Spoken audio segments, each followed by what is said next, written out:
আমি সবটা জেনে গেছি। ছি ছি ছি, তোকে আমার মেয়ে বলতে ঘৃণা হয় রে।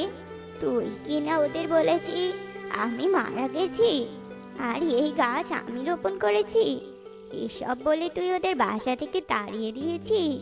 তুই ওদের সাথে অনেক অন্যায় করেছিস, কিন্তু আর নয়। বাবা, বাবা, আমার বড় ভুল হয়ে গেছে বাবা, তুমি আমাকে ক্ষমা করে দাও। টুনি, টুনি বোন, তুমি আমাকে ক্ষমা করে দাও। আমি আর কখনো এমন কাজ করব না। না, তোর কোনো ক্ষমা হবে না। তোর জন্য ওরা মামে কত কষ্ট করে বৃষ্টিতে কলা পাতার ঘর বানিয়েছিল, আরো কত কষ্টই না করেছে। তাই আমি তোকে বলছি, তুই এক্ষুনি এই ঘর থেকে বেরিয়ে যা।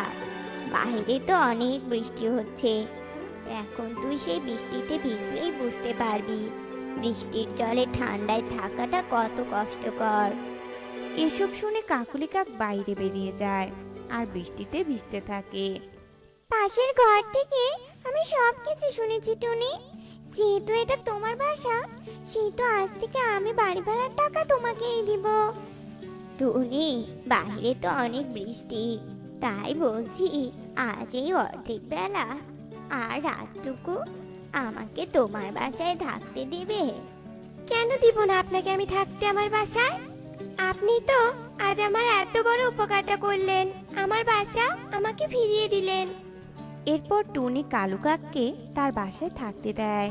অন্যদিকে কাকুলি কাক দিন রাত সে বৃষ্টিতে ভিজতে থাকে।